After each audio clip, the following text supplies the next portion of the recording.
barrio San Francisco, continuando con nuestro proyecto Los Comunales en Acción para recuperar la identidad y la memoria de Chía.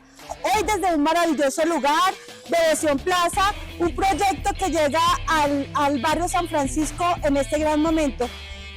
Andrés, un gusto saludarte. Cuéntanos de qué se trata Devoción Plaza. Claro que sí, mucho gusto. Mi nombre es Andrés.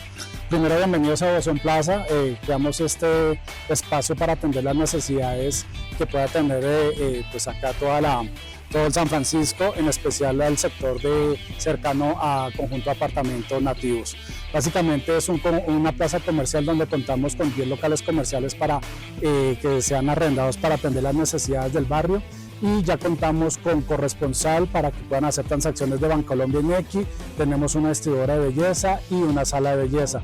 Como les digo, la idea es que las personas que tengan ese impulso de crear su propio negocio, acá los podemos apoyar con locales que puedan ser servidos. Tenemos potencialmente unos locales para panadería, cafetería, fruver, droguería, en fin, digamos que la idea es atender las necesidades primarias que tiene acá nuestro barrio.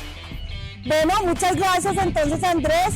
Fíjense este recorrido magnífico que estamos haciendo por los establecimientos comerciales del barrio San Francisco para que ustedes conozcan. Hoy en el programa número 5, muy interesante, nos van a hablar los expertos en 3 temas fundamentales. El primero, ¿qué es una Junta de Acción Comunal? Recordarnos y cómo nos podemos afiliar a las Juntas de Acción Comunal, así como sus objetivos y metas.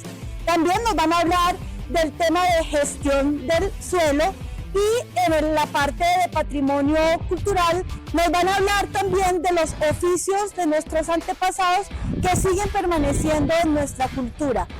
Sigan pendientes de todos los programas porque pueden participar en el concurso ¿Cuánto conoces de Chía?, que premia la identidad y el amor por el territorio. Vengan y disfruten. ¿Cuánto conoces de Chía?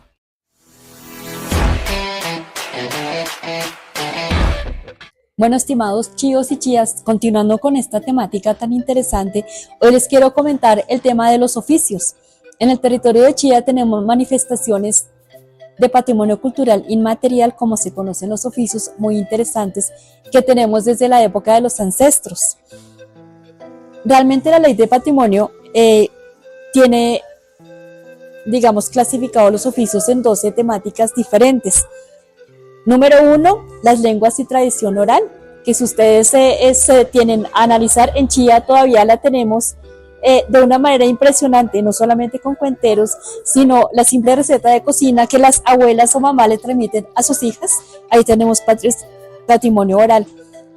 O también cuando llegas a un lugar y te lo describen, también es patrimonio oral. En segundo lugar tenemos la organización social. Organizaciones sociales en el territorio han existido desde las épocas remotas, desde antes de la llegada de los españoles. Es más, hay organizaciones sociales que todavía están vivas, se manifiestan en diferentes territorios, en las veredas principalmente, y todavía funcionan de una manera muy óptima. El tercero son conocimientos tradicionales sobre la naturaleza y el universo. Si ustedes van al resguardo indígena y hablan con alguno de sus habitantes, ellos tienen una cosmogonía, una forma de ver el universo bastante bonito y muy interesante. O por no ir muy lejos, si llegan al parque principal y se acercan al monumento a la raza, este monumento a la raza es toda una cosmogonía muisca. Está representada toda su cultura, todas sus creencias, inclusive está el número de planetas, los meses del año, los tiempos en que se puede cosechar y recoger la comida, etcétera, etcétera, etcétera. En cuarto lugar tenemos la medicina tradicional. Nuestros ancestros se curaban a base de hierbas y tenían diferentes procedimientos que aún persisten hoy en día en la medicina moderna. Pero los habitantes de Chía todavía acuden a estas técnicas ancestrales de medicina. Francisco, ¿tú has ido alguna vez a donde algún chamán o algo así para que te curen? Uy, ¿sabes que de eso no conozco mucho? Siempre me dicen que vaya al médico, pero me imagino que antes funcionaba diferente. Así es, Francisco. Tenemos muchísimo conocimiento ancestral sobre medicina, plantas, etcétera, etcétera, etcétera. Tenemos también técnicas y tradiciones asociadas a la fabricación de objetos artesanales. Aquí en Chía tenemos un montón de manifestaciones hermosas, por cierto. Tenemos un montón de gente emprendedora que quiere retomarlas y comercializarlas, eso sí, sin hacer apropiación cultural. Tenemos artes populares. Las artes populares son las expresiones del territorio. Definitivamente, si en Chía somos adoradores de la luna, obviamente las artes populares deben ser enfocadas a este tema de la luna.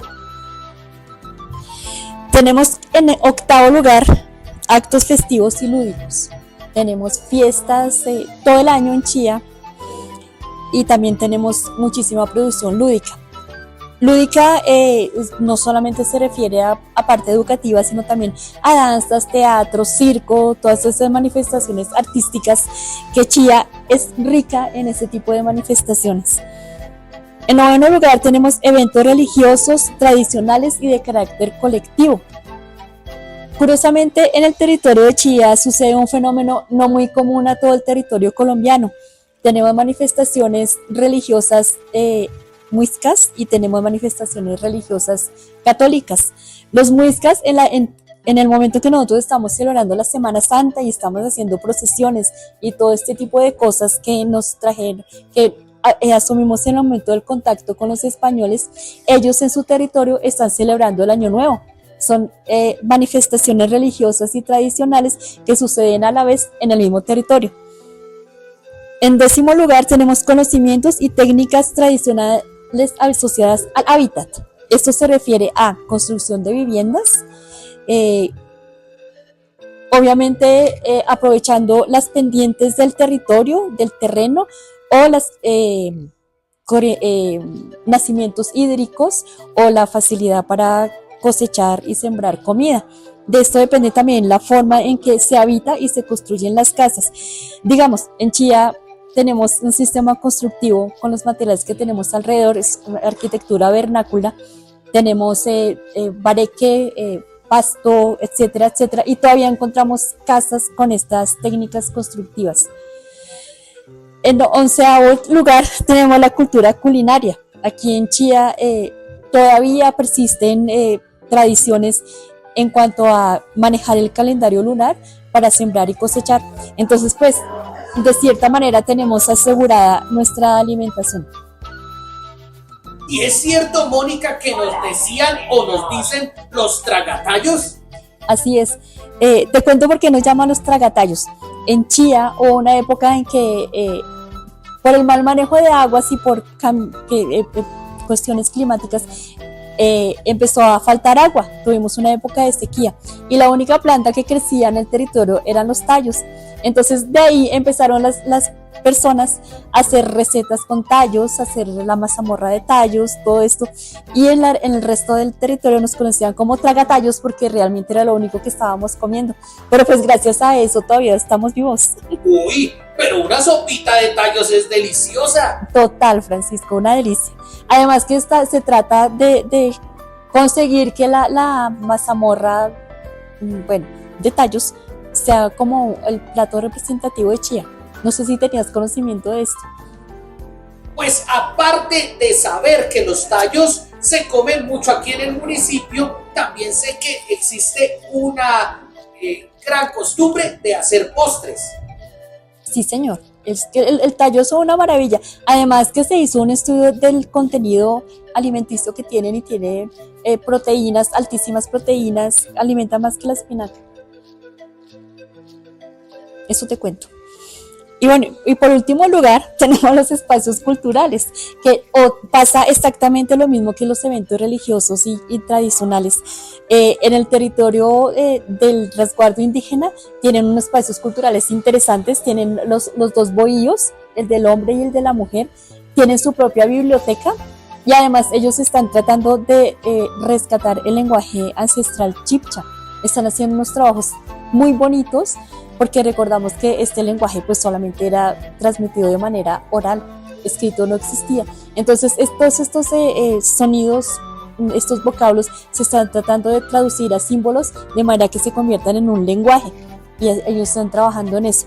Y aquí en Chía, digamos en Chía urbana, tenemos espacios culturales importantes también, que aunque son recientes, son representativos. La plaza principal, la plazoleta de la biblioteca Bocaviga, la biblioteca como tal, las demás bibliotecas que están repartidas en el municipio, los colegios, los espacios universitarios, espacios de investigación, etcétera, etcétera, etcétera. Mónica, entonces, ¿cuáles son los oficios más representativos del municipio de Chía? Mira, Francisco, Chía se caracteriza por la tejeduría. La tejeduría pues es tejer en telar, tejer con 2 agujas, tejer en crochet, hacer macramé. Todas estas transformaciones de la fibra en un producto se llama tejeduría. Te cuento porque Chía es importante para el tema de la tejeduría en región Latinoamérica. Resulta que en Chía, cuando llegaron los españoles, organizaron a los indígenas para poder tener una buena producción de productos tejidos, los organizaron en gremios. El gremio de la tejeduría en Chía construyó el primer batán en Latinoamérica. ¿Por qué lo construyeron aquí? Resulta que aquí teníamos una quebrada que era un poco grande y tenía fuerza hídrica que se llama la quebrada de Tiquiza. Y esa fuerza hídrica la aprovecharon para poder construir un batán. El batán es el que limpia la fibra antes de tejerla. Como los españoles nos trajeron las ovejas, pues este batán empezó a funcionar con lana. Y en cuanto a la cocina, a las cocinas, es importante la cocina de fogón en Chía. Están tratando de revivir la cocina de fogón con el tema justamente que me preguntabas de los tragatallos, hacer mazamorra de tallo nuevamente y hacer cosas horneadas. Pues los hornos tradicionales para cocinar los amasijos son con carbón y todo este tema que además son deliciosos. Bueno, estimados chías y chíos, este es otro programa en donde estamos brindando más información respecto al territorio y esperamos que participen en el concurso. Todos son bienvenidos, todos los conocimientos son importantes, no solo para el concurso, sino para que creen identidad con el municipio de Chía.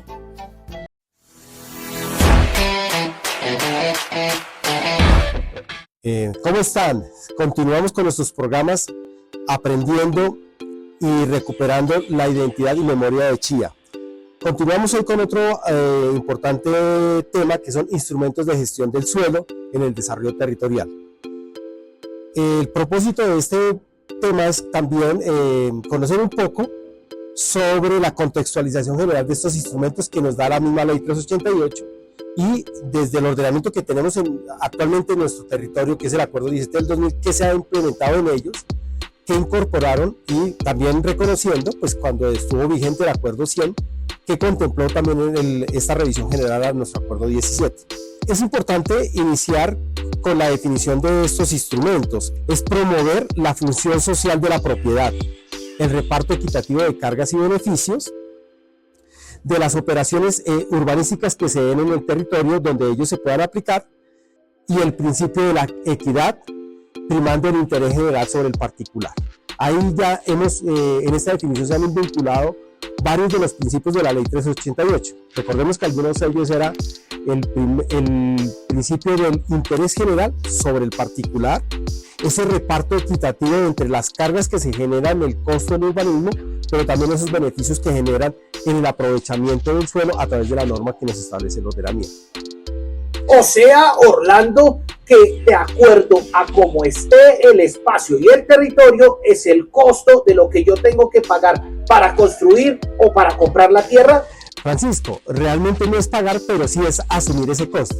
Para un desarrollo de un terreno, normalmente una casa de un primer piso, por lo general el propietario asume esos costos de comprar el ladrillo, hacer con el ingeniero, el arquitecto, todo el diseño de la vivienda, la estructura que se requiere, pagar los derechos que se tiene que obtener ante la licencia de urbanismo, en este caso en una modalidad de construcción, para tener la casa.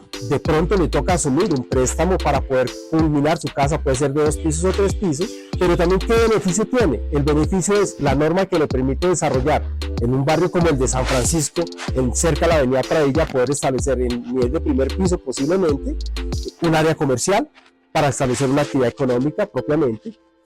Depende del tamaño del lote, la altura que permita la norma, hacer varios, una o dos o tres unidades de vivienda y poderla rentar adicional a poder vivir dentro de ellas. Ese sería el beneficio.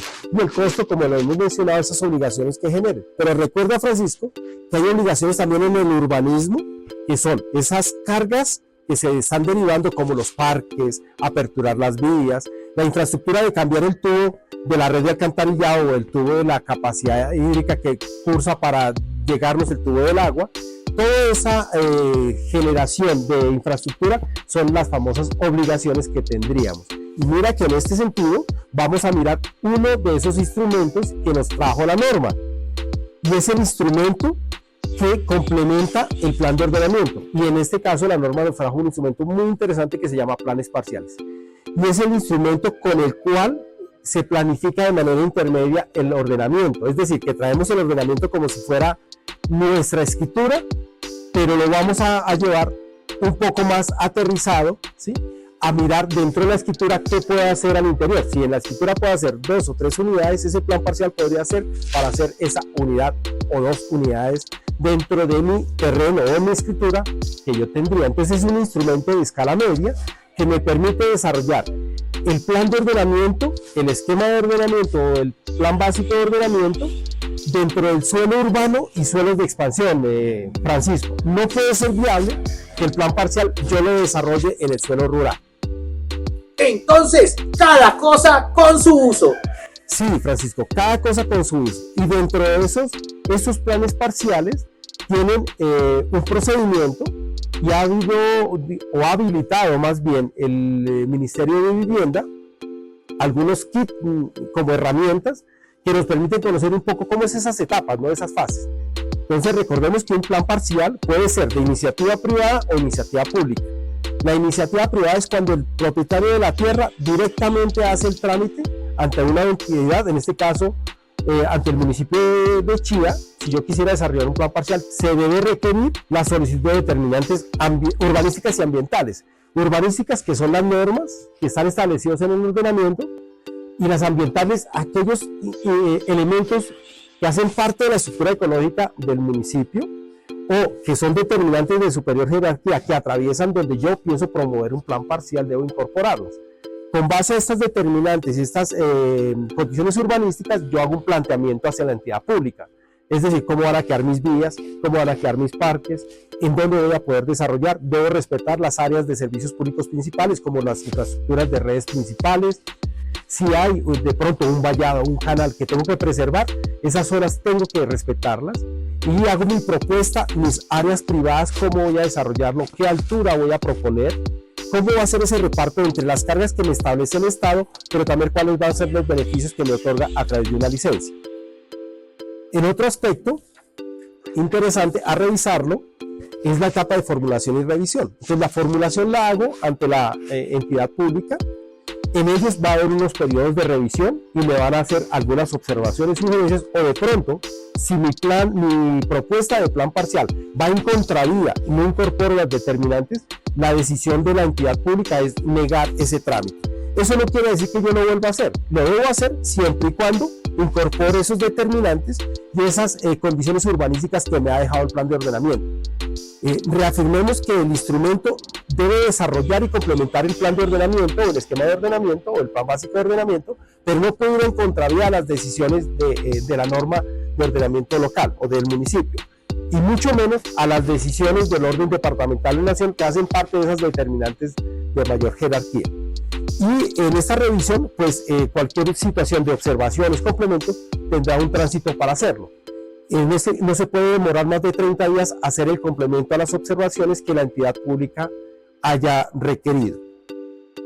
Debe contener, obviamente, una información adicional, como es la identificación, que hace parte también de esa estructura ambiental, esa identificación de esos elementos ambientales, arqueológicos, como lo mencionábamos en el programa anterior, de esos arquitectónicos que pueden ser de valor histórico o patrimonial, y incorporarlos porque esos tienen una protección y deben ser tenidos en cuenta para protegerlos, no para cambiarlos, no para deteriorarlos o acabarlos, sino para conservarlos, mantenerlos o en algunos casos recuperarlos si su estado ya es de deterioro. Finalmente, viene una etapa en algunos planes parciales que me obligan a ir a concertar nuevamente la entidad ambiental. En este caso son aquellos planes parciales que se han formulado para reglamentar las áreas de expansión urbana establecidas en el Plan de Ordenamiento Territorial. Entonces, dentro de la adopción de planes parciales, hay algunos que necesariamente tenemos que regresar a la entidad, a la Corporación Autónoma Regional CAR, en este caso para nosotros en Chía, que hacemos parte de la jurisdicción de la Corporación de Cundinamarca, en los cuales se debe concertar aquellos aspectos ambientales que estarían incidiendo en la formulación del plan parcial. Todos los planes parciales que reglamentan las áreas de expansión urbana deben ir a concertar nuevamente asuntos ambientales. Así estén muy claros en el ordenamiento, por normatividad, por la Ley 388 y por la norma reglamentaria, el decreto 2181 del año 2006. Este decreto fue compilado en el decreto 1077 del año 2015.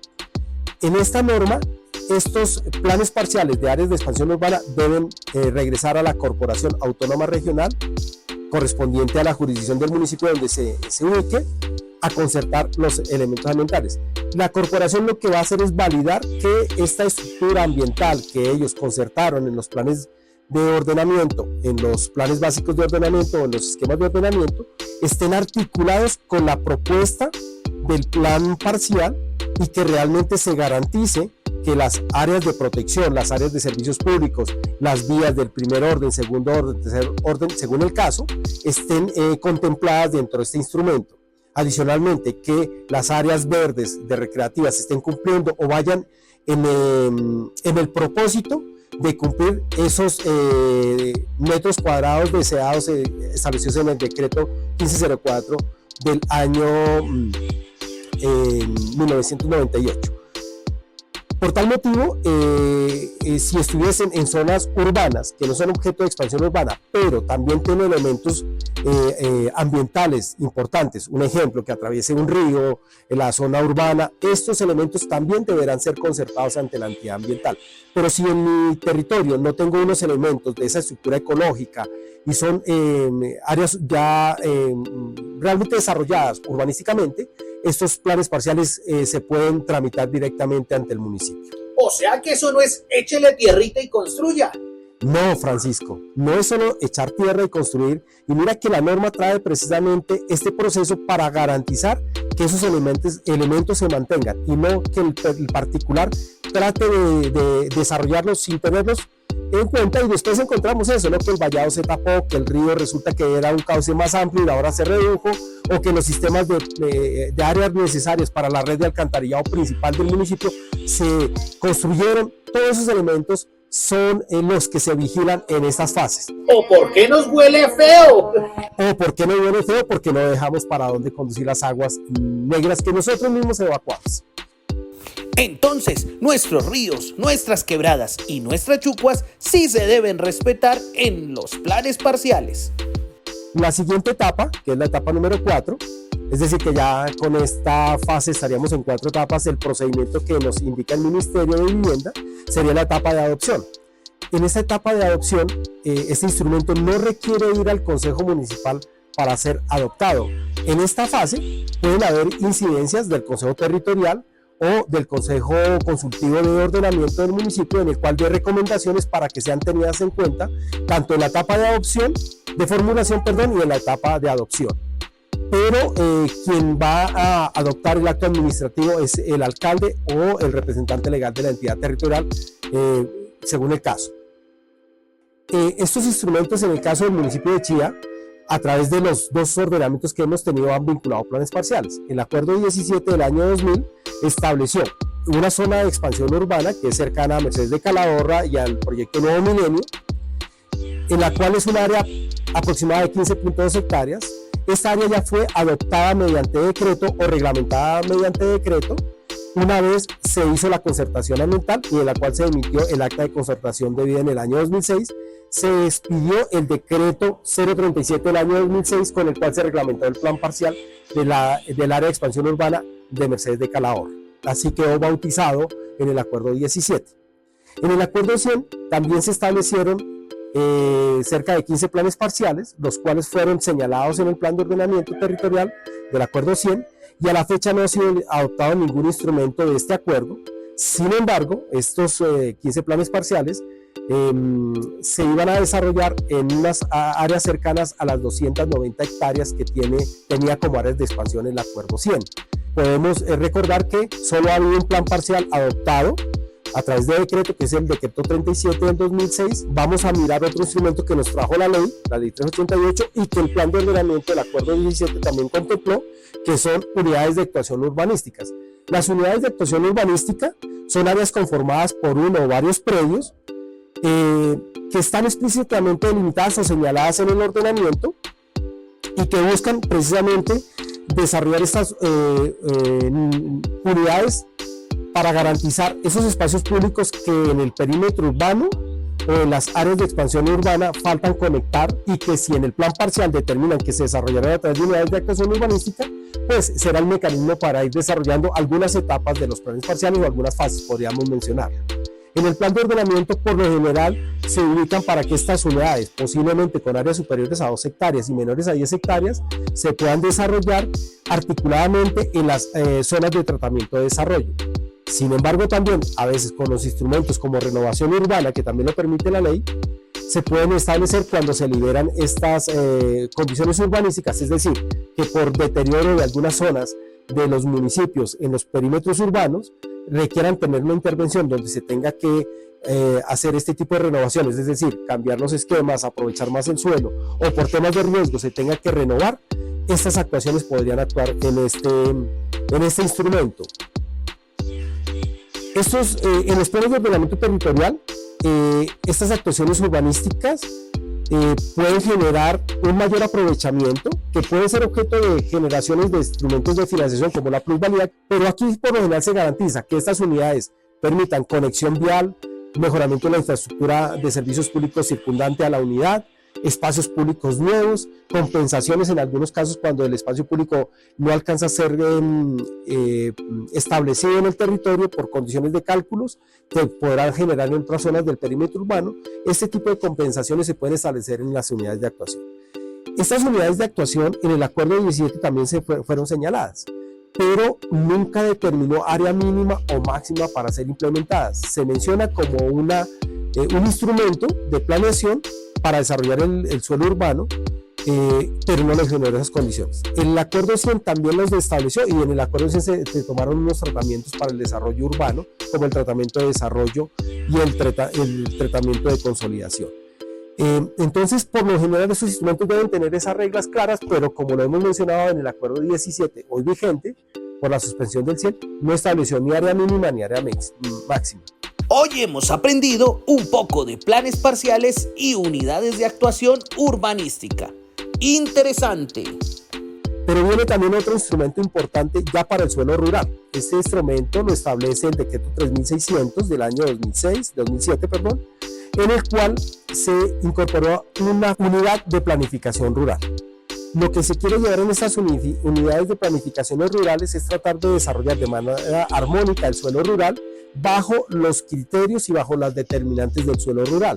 Es decir, no podemos esperar que en una unidad de planeamiento rural hagamos edificios de alta densidad, hagamos toda una infraestructura urbana en el suelo rural, porque precisamente la ley prohíbe eso. Estas unidades de planeamiento rural se pueden desarrollar en aquellos suelos que fueron declarados como suelos restringidos para el desarrollo en el suelo, y donde obviamente no tengamos determinantes de protección, como las clases agrológicas 1, 2 o 3, no se pueden desarrollar sobre rondas sísmicas, sobre chucuas, sobre escorrentías o áreas de humedales o áreas de protección de nacimientos de la estructura ecológica del municipio. Entonces es una figura que permite desarrollar, por lo general, suelos suburbanos, como esa categorización que veíamos, pero no puede sobrepasar las densidades y usos establecidos en el plan de ordenamiento para el componente rural.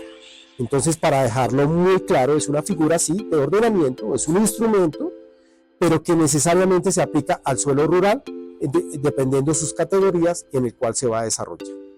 Estas unidades de planeamiento rural, el Acuerdo 17 tampoco las estableció, y hubo una razón específica. ¿Por qué? Porque se originó a través del decreto 3600, y pues el Acuerdo 17 fue adoptado en el año 2000. pero el Acuerdo 100 sí optó esta figura y la incorporó para el suelo suburbano y suelo rural, en la cual no se ha reglamentado y no se reglamentó con la vigencia del Acuerdo 100 en ninguna unidad de planeamiento rural, y con el Acuerdo 17 pues no es operable teniendo en cuenta que no fue incorporada en el ordenamiento. Por tal motivo, para poderla desarrollar, el municipio debería incorporarla en una revisión o ajuste al plan de ordenamiento. Finalmente vienen los escenarios de macroproyectos, como macroproyectos de infraestructura de transporte, principalmente, que en el municipio pues no incide, digamos, esta figura aún, teniendo en cuenta que aquí no tenemos una terminal de transporte de carga, digamos, de nivel regional, o una terminal de transporte del sistema transporte masivo, o una terminal aérea, que posiblemente tenemos una cercana en la ciudad de Bogotá, o donde antiguamente era nuestro municipio de Suba, que es el aeropuerto Guaymaral, pero que digamos en el municipio incide en los conos de aproximación, más no un macroproyecto de esta infraestructura. Hay en algunos planes de desarrollo de algunos presidentes que han cursado, se motivaron macroproyectos de vivienda de interés social, en los cuales algunos municipios optaron por incorporarlos al territorio, pero obviamente este tipo de proyectos no son proyectos pequeños de vivienda, sino proyectos grandes para albergar grandes números de unidades, que muchas veces los municipios aceptan estas decisiones del orden nacional, tratando de articularlas, pero les rompe toda la armonización o la armonía de su territorio. Y finalmente, uno de los instrumentos que el plan de ordenamiento del Acuerdo 17 sí contempló fue la renovación urbana, y instaba a que algunos barrios del municipio se hicieran durante su vigencia, como el barrio de Mercedes de Calahorra, el barrio Samaria, el barrio de La Lorena, el barrio de Santa Lucía y parte del 20 de julio y de El Cairo, como para hacer una renovación. Sinceramente, y digamos en este orden, aún estos barrios no tienen un deterioro urbanístico, si se puede tener la expresión, para generar una motivación de esta renovación. Pero fue contemplado, y de pronto más bien por el tema de riesgos, en especial la parte baja de La Lorena y de las urbanizaciones Íbaros, Río Frío, Parque Río Frío, por temas de pendientes y por temas de encharcamiento alto que se da por las cotas de inundación del Río Frío, que obviamente el nivel del alcantarillado en esta zona es muy bajo, puede que eso motive una renovación a este sector, y eso implicaría una instrumentación que tendrá que reglamentarse a través de decreto por el alcalde que esté en la administración del municipio en su momento, que lo decían hacer. Es un instrumento que es costoso porque es renovar infraestructura urbana existente, es decir, cambiar todo un tema de sistemas de redes de alcantarillado, tanto de redes matrices como de redes secundarias, pero que también es una oportunidad cuando esto se da, es garantizar el espacio público, que en el caso para el municipio de Chía es deficitario fuertemente, entonces puede ser una buena instrumentación para desarrollarlo. Como he mencionado, hasta la fecha no se ha hecho ninguna intervención de renovación urbana que permita indicar el procedimiento establecido para tal momento. Entonces esto era lo que teníamos en este quinto programa. Queríamos socializar un poco este tema de instrumentos y queremos pues continuar, que estemos atentos a este proceso.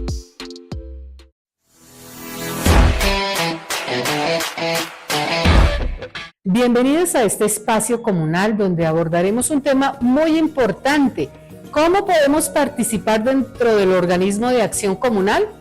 La principal forma como podemos participar es siendo afiliados de una organización comunal, sea una junta de acción comunal o una junta de vivienda comunitaria. Oye, Pati, ¿y yo me puedo afiliar a la Junta de Acción Comunal? ¿Qué es lo que tengo que hacer? Francisco, tienes que tener en cuenta los requisitos para afiliarte a una organización comunal, junta de acción comunal o junta de vivienda comunal.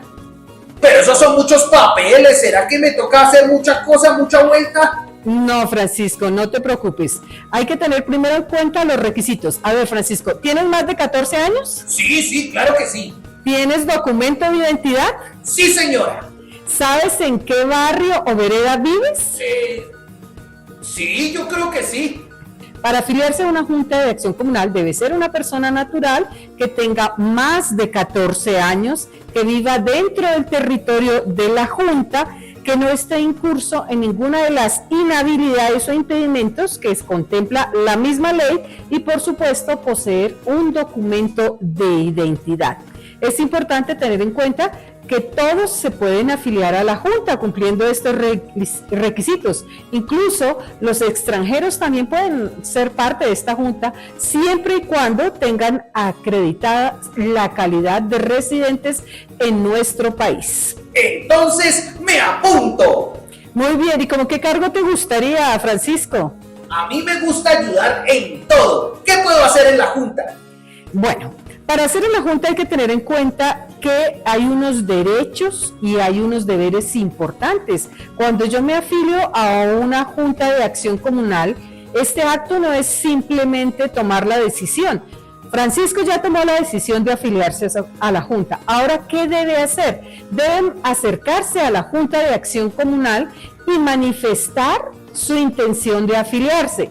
¿Para qué? Para registrar su nombre y sus datos en el libro de afiliados, si es de manera presencial. Si la Junta tiene este sistema ya instalado de manera virtual, también lo puede hacer de manera virtual. También lo puede hacer a través de otro mecanismo, mediante una carta dirigida o entregada a la secretaria de la Junta de Acción Comunal. Si ninguno de estos casos le es posible o no se da, puede hacerlo a través de la personería municipal, manifestar su intención de afiliación, definiendo el lugar donde vive y a qué junta quiere pertenecer, porque debe ser dentro del territorio de esta junta. Si este caso no se da y a través de la personería no se puede hacer, también lo puede hacer a través de manifestación escrita al ente de inspección, vigilancia y control del municipio.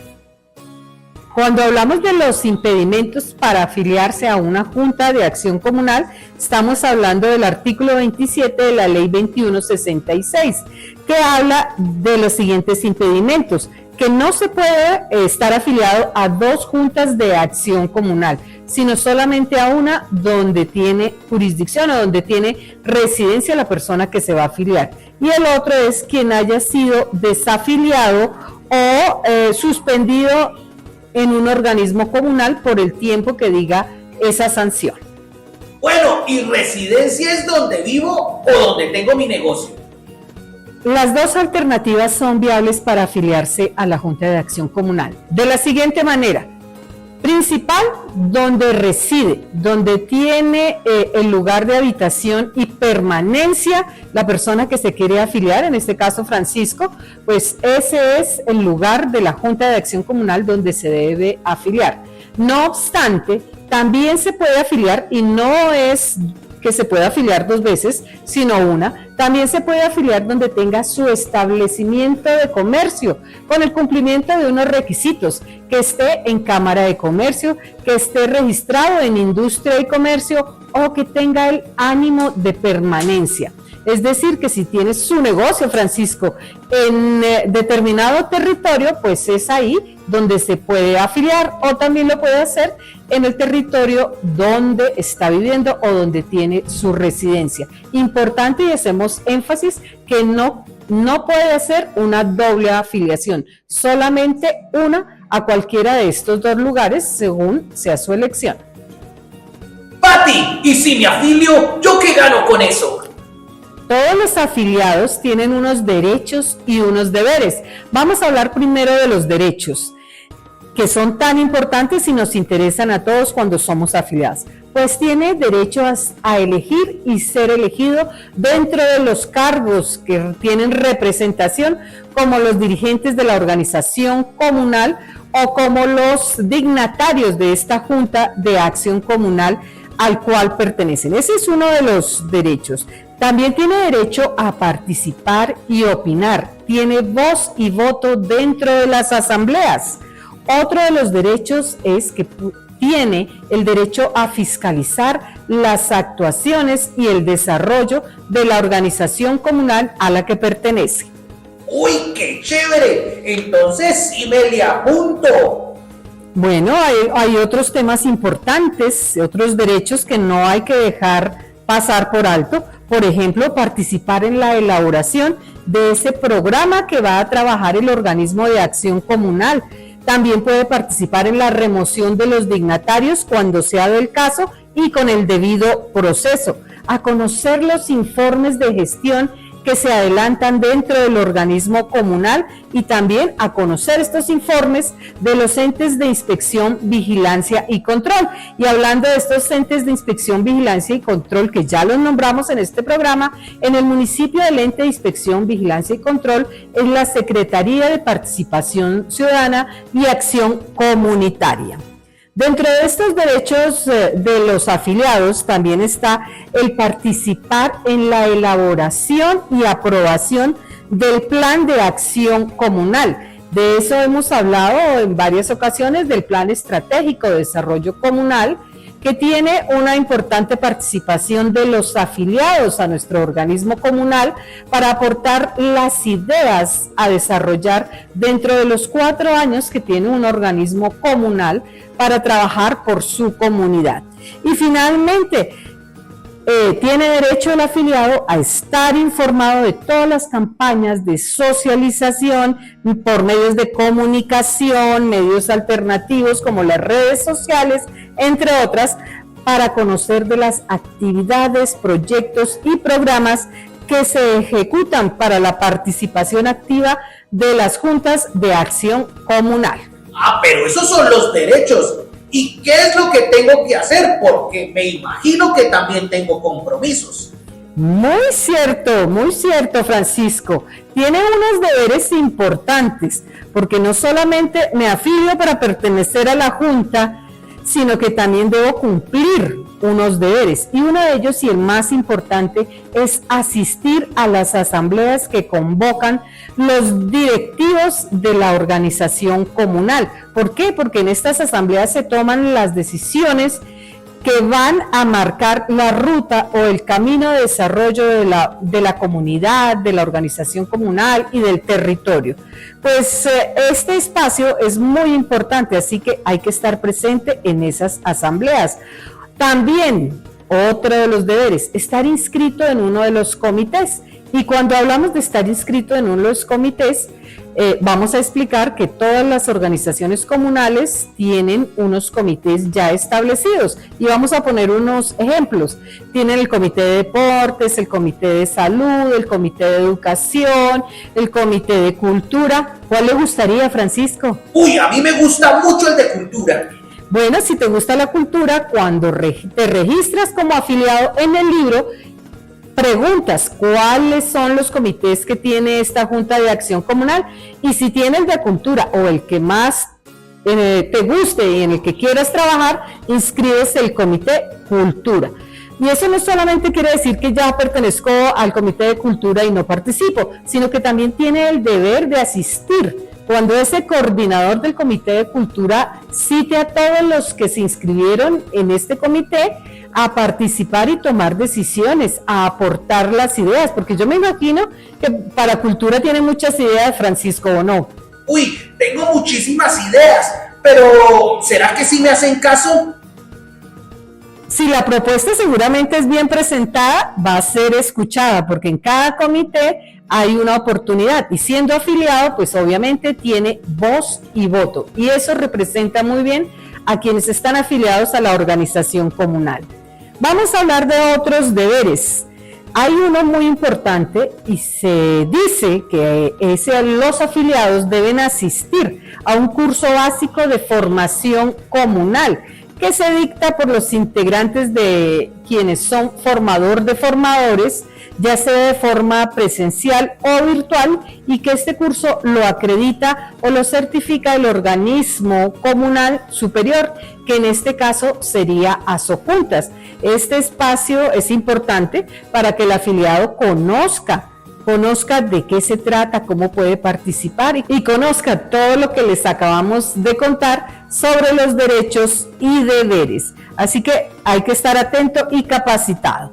Importante también, como deber de un afiliado, mantener su información al día, porque si, Francisco, usted se afilia hoy con una dirección y un número telefónico, pero resulta que cambia su número telefónico, no lo avisa a la Junta de Acción Comunal, no le llegan las convocatorias, pues la responsabilidad de mantener esa información actualizada es del afiliado. Así que, Francisco, atento, cuando se afilia a la Junta, debe mantener actualizada toda esta información. Otro de los deberes, denunciar ante autoridades competentes los actos hechos que conozca que atenten contra las normas legales o los estatutos o en contra de la organización comunal, siempre que tenga las pruebas para aportar en el caso. Otro de los deberes, mantener una relación con la acción comunal, los afiliados y los dignatarios dentro del marco del respeto, la sana convivencia, ser franco, sincero y vivir en armonía. Estos son algunos de los deberes. Bueno, está muy difícil, Pati. Lo importante es participar y ser un buen ciudadano. Exactamente, Francisco. Cuando se afilia es participar activamente en esos comités. Creo que aquí vale la pena hacer una reflexión a quienes nos están viendo y de pronto están afiliados a una junta.